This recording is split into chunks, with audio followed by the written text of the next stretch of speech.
Hello and welcome everyone. Myself Bhagyashree. Today we are going to continue our topic, that is reconciliation of financial and cost records, which is given in CMA final paper number 19, study note number 15. So in this video we will solve illustration number 4. इधर हम लोग को जो भी XYZ limited company है उसका financial records दिया है. उसके बाद इधर हम लोग को कुछ इन्फॉर्मेशन दिया है which is useful for cost sheet. तो ये इन्फॉर्मेशन हम लोग को कॉस्ट शीट के टाइम पे यूज़ करना है. उसके बाद हम लोग को क्या बोला है, C prepare cost sheet and reconciliation statement for the financial year 2017 and 18. इधर हम लोग को सिंपली कॉस्ट शीट बनाना है और रिकन्सिलेशन स्टेटमेंट बनाना है. जो भी आंसर हम लोग को दिया है उसमें कुछ अलग फॉर्मेट है, तो वैसा फॉर्मेट अगर नहीं किया तो भी चलेगा. हम लोग का जो भी नॉर्मल फॉर्मेट है कॉस्ट शीट का वो हम लोग कर सकते हैं. उसके बाद आंसर में, इंस्टीट्यूट के आंसर में रिकन्सिलेशन स्टेटमेंट ही नहीं दिया है, लेकिन वो अभी हम लोग इस वीडियो में बनाएंगे. तो let's start. First of all हम लोग इधर कॉस्ट शीट प्रिपेयर करेंगे. तो first of all direct material consume हम लोग रिकॉर्ड करते हैं. तो क्वेश्चन अभी हम लोग पूरा नहीं रीड करेंगे, जैसे जैसे सॉल्व करेंगे वैसे ही रीड करेंगे. इधर कॉस्ट ऑफ मटेरियल कंज्यूम हम लोग को दिया है 6,10,700 फाइनेंस के रिकॉर्ड में, लेकिन एडजस्टमेंट में हम लोग को बोला है cost of material includes ₹29,320 for the prior period adjustment. इसका मतलब जो भी हम लोग को 6,10,700 दिया है उसमें से ये अमाउंट हम लोग को माइनस करना है. तो फर्स्ट ऑफ ऑल एडजस्ट करना है, माइनस करना पड़ेगा. 6,10,700 ओके, 6,10,700 हम लोग को दिया है क्वेश्चन में, माइनस जो भी अमाउंट है 29,325, तो हम लोग का अमाउंट आ जाएगा 5,81,375. तो वो हम लोग रिकॉर्ड करेंगे. हम लोग ने रिकॉर्ड किया 5,81,375. उसके बाद डायरेक्ट वेजेस यानी कि एम्प्लॉई कॉस्ट. एम्प्लॉई कॉस्ट में हम लोग को क्या बोला है 41,800. ओके, लेकिन एडजस्टमेंट में बोला है employee expense includes employee expense that is 3,280 includes arrears salary for earlier year. Arrears यानी कि आउटस्टैंडिंग होता है, वो हम लोग कॉस्ट शीट में तो कंसिडर नहीं करते. इसीलिए जो भी 41,800 क्वेश्चन में दिया है एम्प्लॉय कॉस्ट, उसमें से हम लोग को ये अरियर वाला माइनस करना पड़ेगा. दैट इज़ 3,280 माइनस किया तो हम लोग का ये अमाउंट आ गया. अभी उसके बाद ये जो एम्प्लॉई एक्सपेंस है that is 2,100, that is for VRS यानी कि वॉलंटरी रिटायरमेंट सर्विस का जो भी एक्सपेंस है. वो जनरली क्या होता है कि कॉस्टिंग में ये जो VRS वाला एक्सपेंस है वो रिकॉर्ड ही नहीं होता है, तो डायरेक्टली हम लोग को 2,100 माइनस करना चाहिए. लेकिन इंस्टीट्यूट का जो भी आंसर है वो वैसा ही आंसर कैसे आता है वो अभी हम लोग देख रहे हैं. आंसर में जो किया है वही एडजस्टमेंट हम लोग इधर फॉलो करेंगे. तो वैसे ही मैं अभी आपको बताऊंगी कि उन लोग ने क्या किया है एग्जैक्टली. जनरली हम लोग टोटल जो भी 2,100 है वो माइनस करते हैं, क्योंकि कॉस्टिंग में VRS का एक्सपेंस रिकॉर्ड नहीं होता. लेकिन आंसर में क्या बोला है, ये जो एक्सपेंस है उसका 2/3 उन लोग ने राइट ऑफ किया है. मतलब 1/3 हम लोग को वैसे ही रखना है, जो भी ऊपर का 2/3 रहेगा वो अमाउंट हम लोग को इधर माइनस करना है. 2,100 मल्टीप्लाइड बाय 2 डिवाइड बाय 3, ठीक है. 1,400 हम लोग को माइनस करना है. इसका मतलब 1/3 अमाउंट यानी कि 700 उन लोग ने नॉर्मल कंसिडर किया है, और जो भी बचा हुआ 1,400 यानी कि 2/3 अमाउंट वो उन लोग ने डेफर्ड रेवेन्यू एक्सपेंस ट्रीट किया है. तो सिंपली हम लोग को क्या याद रखना है, 2,100 का 2/3 हम लोग को इधर कंसिडर करना है, इधर माइनस करना है, दैट इज़ 1,400. ठीक है. जो टोटल अमाउंट था 41,800 अमाउंट था, ठीक है. उसमें से हम लोग ने माइनस किया अरियर्स दैट इज़ 3,280. अभी हम लोग माइनस करेंगे ये VRS का अमाउंट 1,400 ओनली, ठीक है, क्योंकि हम लोग 2/3 अमाउंट माइनस कर रहे हैं. तो इधर हम लोग का अमाउंट आ जाएगा 37,120. तो हम लोग रिकॉर्ड करेंगे 37,120. इधर आप लोग को चाहिए तो आप लोग इनर आउटर कॉलम नहीं करेंगे तो भी चलेगा, लेकिन जो भी मेन फिगर्स रहता है वो मुझे आउटर में लेना था, इसीलिए हम लोग ने ये 2 कॉलम्स बनाया है. फाइनल में जो भी कॉस्ट पर यूनिट यानी कि CPU वाला अमाउंट है वो हम लोग लास्ट में कैलकुलेट करेंगे, अभी फ़िलहाल नहीं करेंगे. उसके बाद है डायरेक्ट एक्सपेंसेस। तो डायरेक्ट एक्सपेंस में हम लोग को क्या क्या इंक्लूड करना है, सी इधर कॉस्ट ऑफ मटेरियल हम लोग का हो गया, उसके बाद कॉस्ट ऑफ यूटिलिटीज़ हम लोग as a direct expense treat करेंगे। उसके बारे में कुछ भी एडजस्टमेंट क्वेश्चन में नहीं दिया है, सो जो भी कॉस्ट ऑफ यूटिलिटीज़ है वो डायरेक्टली रिकॉर्ड करेंगे, दैट इज़ 35,000। सो इधर आउटर में हम लोग टोटल फाइंड आउट करके लिखेंगे, दैट इज़ 72,120। ये दोनों अमाउंट्स का ये टोटल है वो हम लोग आउटर में लिख रहे हैं। अभी डायरेक्ट मटेरियल कंज्यूम प्लस जो भी ये दोनों एक्सपेंस है वो हम लोग ऐड करेंगे, तो हम लोग का प्राइम कॉस्ट का अमाउंट आ जाएगा, that is 6,53,495। It is your prime cost.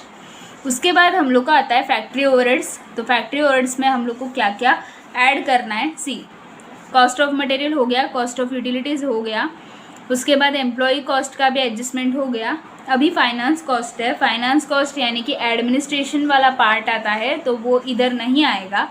उसके बाद है डेप्रिसिएशन एंड एम्बोर्टाइजेशन, सो वो हम लोग रिकॉर्ड कर सकते हैं एज अ फैक्ट्री ओवरहेड्स, क्योंकि अगर प्लांट एंड मशीनरी का डेप्रिसिएशन हो तो हम लोग फैक्ट्री ओवरहेड में ही रिकॉर्ड करते हैं। So depreciation and amortisation expense that is 25,100 हम लोग रिकॉर्ड करेंगे फैक्ट्री ओवरहेड्स में।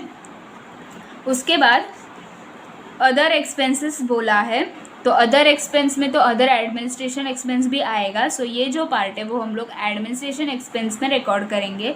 Then interest and financial charges वो भी हम लोग एडमिन में ही रिकॉर्ड करेंगे। उसके बाद इधर तो पूरा क्वेश्चन हो गया, क्योंकि लास्ट में तो एक्सेप्शनल आइटम्स बोला है, वो तो कॉस्टिंग में कभी आता ही नहीं है, तो ये हम लोग कॉस्ट शीट में रिकॉर्ड नहीं कर सकते। ऊपर जो भी रेवेन्यू फ्रॉम ऑपरेशन यानी कि सेल्स है वो तो हम लोग लास्ट में रिकॉर्ड करते हैं। उसके बाद अदर इनकम तो कॉस्टिंग में होता नहीं है, तो इधर हम लोग का ये वाला पार्ट कंप्लीट हुआ। अभी सिंपली हम लोग एडजस्टमेंट में क्या अभी बाकी है वो देखेंगे। पहला एडजस्टमेंट हो गया, सेकंड एडजस्टमेंट हो गया, अभी थर्ड में बाइफर्गेशन दिया है, जो भी अदर एक्सपेंस है उसमें क्या क्या इंक्लूड है वो हम लोग को दिया है। सो रिबेट टू द कंज्यूमर यानी कि डिस्काउंट वो तो कॉस्ट शीट में नहीं होता, रिपेयर्स एंड मेंटेनेंस कॉस्टिंग में रिकॉर्ड होता है। सो हम लोग ये फैक्ट्री ओवरहेड में रिकॉर्ड करेंगे, क्योंकि रिपेयर्स एंड मेंटेनेंस का ये तो प्लांट का भी हो सकता है ना। सो फैक्ट्री ओवरहेड एक्सपेंस में ये आएगा रिपेयर्स एंड मेंटेनेंस 18,012 हम लोग फैक्ट्री एक्सपेंस यानी कि ओवरहेड में रिकॉर्ड करेंगे। ओके, उसके बाद CSR वाला एक्सपेंस वो नहीं आएगा, डिमरेज चार्जेस नहीं आएगा, कमीशन सेल वो भी नहीं आएगा, क्योंकि कमीशन और ये सब कॉस्टिंग में नहीं होता। Sale of a scrap, sale of a fly ash, से profit on a sale of a fixed assets ये सब कॉस्टिंग में नहीं आता। उसके बाद actual production of and sale quantity हम लोग को दिया है, यानी कि यूनिट्स जो हम लोग ने कॉर्नर में लिखा है, यूनिट्स 1,80,000। तो इधर हम लोग का पूरा क्वेश्चन रीड करके हुआ है। अभी सिंपली हम लोग को कॉस्ट शीट कंप्लीट करना है, जो भी बाकी वाला अमाउंट्स है वो रिकॉर्ड करके। सी इधर हम लोग को ये दोनों अमाउंट्स का टोटल फाइंड आउट करना है, that is 25,100 plus 18,012 it is 43,112। अभी प्राइम कॉस्ट में हम लोग ये फैक्ट्री ओवरहेड्स ऐड करेंगे, तो हम लोग का नेक्स्ट फिगर आ जाएगा, दैट इज़ फैक्ट्री कॉस्ट और work cost it is 6,96,607। Okay, ये हम लोग का फैक्ट्री कॉस्ट तक आ गया। अभी हम लोग को चाहिए ऑफिस एंड एडमिनिस्ट्रेशन ओवरहेड्स, उसमें हम लोग को फाइनेंस कॉस्ट रिकॉर्ड करना है। सो क्वेश्चन में जो भी फाइनेंस कॉस्ट हम लोग को दिया है वो हम लोग रिकॉर्ड करेंगे 50,220। उसमें कुछ भी एडजस्टमेंट नहीं है, सो डायरेक्टली जो अमाउंट है वही हम लोग रिकॉर्ड करेंगे। उसके बाद अदर एक्सपेंस है, तो अदर एक्सपेंस हम लोग रिकॉर्ड करेंगे, वो रिकॉर्ड करते वक्त एडजस्टमेंट्स करके रिकॉर्ड करेंगे। सी अदर एक्सपेंस टोटल हम लोग को दिया है 54,700। सी 54,700 माइनस अभी अदर एक्सपेंस का जो भी बाइफर्गेशन है वो हम लोग को दिया है, इसमें से जो जो अमाउंट कॉस्टिंग में नहीं आता वो हम लोग माइनस करेंगे, और जो अमाउंट फाइनल में बचेगा वो हम लोग रिकॉर्ड करेंगे। सो रिबेट टू द कस्टमर ये कॉस्टिंग में नहीं आता, सो माइनस करना है 2056। ओके, उसके बाद रिपेयर्स एंड मेंटेनेंस हम लोग ने ऑलरेडी रिकॉर्ड किया है कॉस्टिंग में। सी रिपेयर्स एंड मेंटेनेंस हम लोग ने रिकॉर्ड किया है, इसीलिए वो हम लोग इधर माइनस कर रहे हैं क्योंकि डबल रिकॉर्ड ना हो, सो माइनस किया। CSR वाला अमाउंट वो तो कॉस्टिंग में नहीं आता, डिमेरिट चार्जेस वो भी नहीं आता, उसके बाद commission on a sale of a scrap वो भी 1000 नहीं आएगा। सो जो फाइनल फिगर बचेगा वो हम लोग रिकॉर्ड करेंगे कॉस्ट शीट में, that is 26,516। So other overheads 26,516। उसके बाद final amount is interest and financial charges, जो भी हम लोग को क्वेश्चन में दिया है वही हम लोग रिकॉर्ड करेंगे। सी 5000। अभी जो भी इंटरेस्ट होता है वो तो कॉस्टिंग में रिकॉर्ड नहीं होता, लेकिन इधर बोला है इंटरेस्ट एंड फाइनेंशियल चार्जेस, तो ये दोनों मिला के एक्सपेंस है ना, उसका बाइफर्केशन नहीं है, तो हम लोग जो अमाउंट है वो रिकॉर्ड करेंगे, दैट इज़ 5000। अभी सिंपली ये अमाउंट्स का हम लोग टोटल लेके आउटर में लिखेंगे। सी इधर हम लोग का टोटल आ गया है। अभी हम लोग को सेल्स एंड प्रॉफिट रिकॉर्ड करना है। सो सेल्स यानी कि revenue from operation it is 8,28,000। So directly हम लोग सेल्स रिकॉर्ड करेंगे 8,28,000। अभी हम लोग रिवर्स जा रहे हैं, सो सेल्स में से अगर कॉस्ट रिकॉर्ड माइनस करेंगे तो हम लोग का प्रॉफिट आ जाएगा। सो 8,28,000 माइनस 7,78,343 करेंगे तो हम लोग का प्रॉफिट आ जाएगा 49,657। So profit is 49,657। इतना कॉस्ट है, उसमें इतना प्रॉफिट है, तो हम लोग का टोटल सेल आ गया।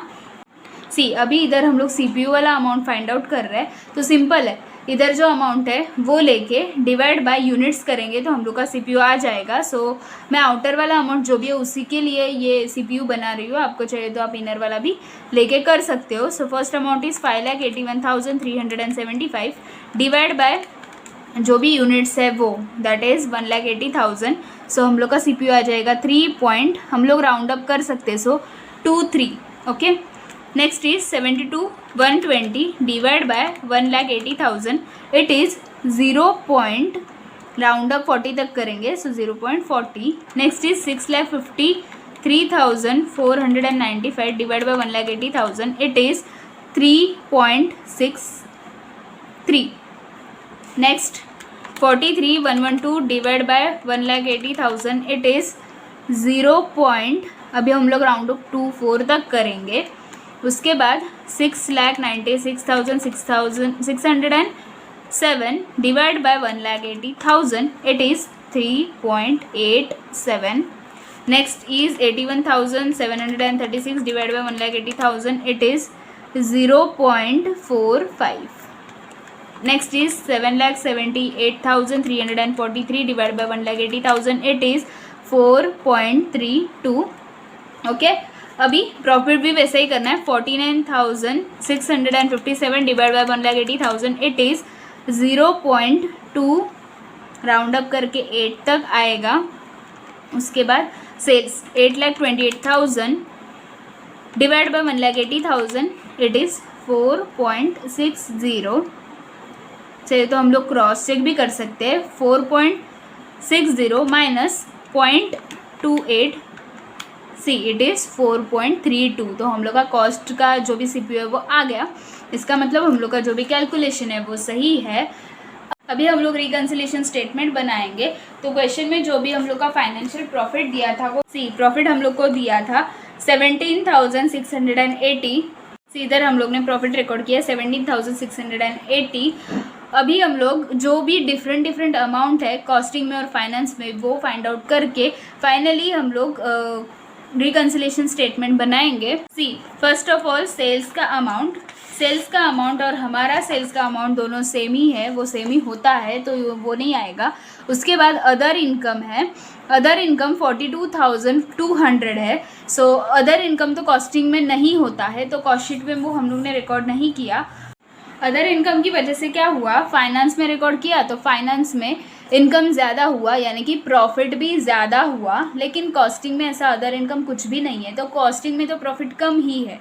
अगर हम लोग को इन दोनों को इक्वल करना है तो फाइनेंस में से ये अदर इनकम माइनस करना पड़ेगा ताकि दोनों इक्वल हो जाए। तो इधर हम लोग का आंसर लेस में आएगा। सो अदर इनकम हम लोग लेस में लिखेंगे 42,000 42,200 डायरेक्टली आउटर में लिखा तो भी चलेगा, एक ही आइटम है। सो 42,200 हम लोग डायरेक्टली आउटर में लिखेंगे और ये लेस का अमाउंट है तो हम लोग इसको ब्रैकेट डालेंगे। उसके बाद next is cost of material consume, it is 6,10,700 finance में रिकॉर्ड हुआ है, लेकिन कॉस्टिंग में 5,81,375 रिकॉर्ड हुआ है। तो कॉस्टिंग में अमाउंट कम है, फाइनेंस में अमाउंट ज़्यादा है। मटेरियल यानी कि वो एक्सपेंस हुआ हम लोग का, सी एक्सपेंस है, तो फाइनेंस में एक्सपेंस ज़्यादा हुआ यानी कि प्रॉफिट कम हो गया, कॉस्टिंग में ज़्यादा हो गया प्रॉफिट क्योंकि एक्सपेंस कम है। सी फाइनेंस में एक्सपेंस ज़्यादा है यानी कि प्रॉफिट कम है, लेकिन कॉस्टिंग में तो प्रॉफिट ज़्यादा है ना क्योंकि एक्सपेंस कम रिकॉर्ड हुआ है। अगर दोनों को इक्वल करना है तो फाइनेंस में ये दोनों के बीच का अमाउंट का डिफरेंस ऐड करना पड़ेगा ताकि दोनों इक्वल हो जाए। सो इसका आंसर ऐड में आएगा। ऐड में लिखते वक्त हम लोग को डिफरेंस फाइंड आउट करना है। So first of all difference हम लोग फाइंड आउट करेंगे, दैट इज 6,10,700 माइनस सी 5,81,375, तो डिफरेंस है हम लोग का 29,325। तो हम लोग रिकॉर्ड करेंगे सी ऐड में 29,325 दोनों अमाउंट के बीच का डिफरेंस हम लोग ने ऐड किया। Next is employ cost, see cost of utilities है नेक्स्ट, लेकिन वो तो सेम ही हम लोग ने रिकॉर्ड किया है। C cost of utilities it is 35,000, वो नहीं आएगा। एम्प्लॉय कॉस्ट इधर 41,800 है और हम लोग ने एम्प्लॉय कॉस्ट यानी कि वेजेस 37,120 रिकॉर्ड किया है। ओके, तो फाइनेंस में एक्सपेंस ज़्यादा हुआ है यानी कि प्रॉफिट कम हुआ है। फाइनेंस में एक्सपेंस ज़्यादा है यानी कि प्रॉफिट कम है, कॉस्टिंग में प्रॉफिट ज़्यादा है। ओके, दोनों को इक्वल करना है तो फाइनेंस में डिफरेंस ऐड करना पड़ेगा ताकि दोनों इक्वल हो जाए।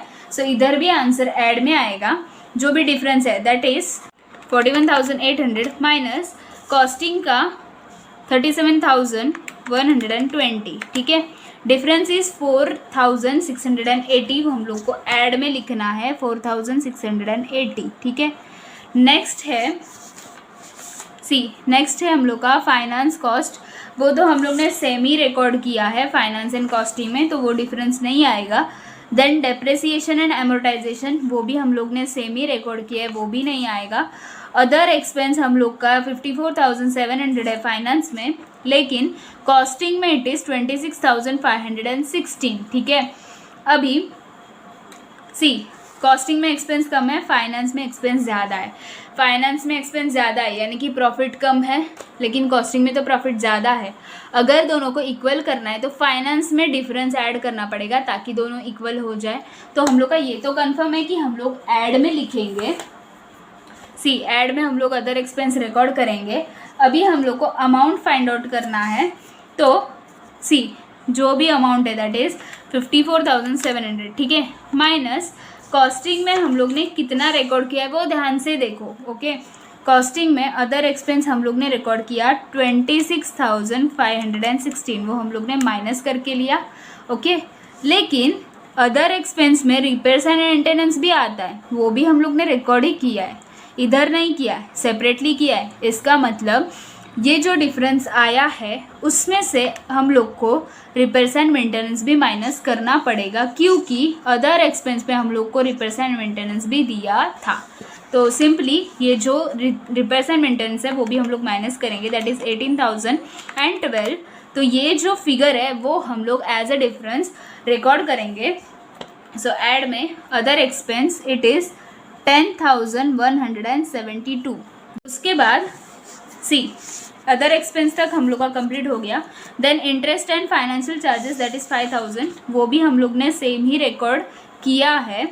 इधर मटेरियल हम लोग का हो गया, देन वेजेस चेक किया, एक्सपेंस चेक किया, देन डेप्रिसिएशन चेक किया, रिपेयर्स एंड मेंटेनेंस कंसिडर किया, फाइनेंस कॉस्ट कंसिडर किया, अदर एक्सपेंस कंसिडर किया, interest and financial charges consider किया। अभी सिर्फ प्रॉफिट बचा है, वही तो रिकन्सिलेशन हम लोग कर रहे हैं। सो कॉस्ट शीट तो कंप्लीट हो चुका है। अभी फाइनेंस में हम लोग का इधर तक हुआ था, लास्ट में सिर्फ एक आइटम है एक्सेप्शनल आइटम्स, वो एज ए एक्सपेंस उन लोगों ने रिकॉर्ड किया है फाइनेंस में। तो क्या हुआ इधर फाइनेंस फाइनेंस में एक्सपेंस रिकॉर्ड हुआ तो एक्सपेंस ज़्यादा है फाइनेंस में, कॉस्टिंग में ऐसा कुछ भी आइटम रिकॉर्ड नहीं हुआ है तो कॉस्टिंग में एक्सपेंस कम है, तो फाइनेंस में एक्सपेंस ज़्यादा है यानी कि प्रॉफिट कम है। कॉस्टिंग में तो प्रॉफिट ज़्यादा है ना, तो दोनों को अगर इक्वल करना है तो फाइनेंस में ये 30,000 ऐड करना पड़ेगा एक्सेप्शनल आइटम का, ताकि दोनों इक्वल हो जाए। सो इसका आंसर ऐड में आएगा। ऐड में हम लोग एक्सेप्शनल आइटम्स लिखेंगे, ऐड करेंगे directly 30,000। So 30,000 is the amount. अभी सिंपली ये जो ऐड वाला फिगर है उसका हम लोग को टोटल लेना है। सी इधर हम लोग ने वो टोटल लिया है। अभी ये जो 17,680 है जो फाइनेंस का प्रॉफिट है उसमें हम लोग ये टोटल ऐड करेंगे तो हम लोग का आंसर आ जाएगा 91,857। उसमें से हम लोग ये लेस वाला जो भी अमाउंट है 42,200 माइनस करेंगे तो हम लोग का फाइनल फिगर आ जाएगा 49,657। It is your profit as per cost records. Let's check. See costing का प्रॉफिट हम लोग का 49,657 है, सो इधर भी वही आया 49,657। सो हम लोग का आंसर करेक्ट है। सो इधर हम लोग का इलस्ट्रेशन नंबर 4 कंप्लीट होता है। उसी के साथ जो भी रिकन्सिलेशन वाला पार्ट स्टडी नोट नंबर 15 में दिया है पेपर नंबर 19 में, वो भी हम लोग का कंप्लीट होता है। तो अगर ये वीडियो आपको हेल्पफुल लगा हो तो प्लीज़ वीडियो को लाइक कर देना, अपने फ्रेंड्स के साथ शेयर करना और मेरे चैनल को सब्सक्राइब करना, क्योंकि ऐसे ही बहुत सारे टॉपिक पे अभी नए वीडियोस पोस्ट होने वाले हैं। Thanks for watching friends.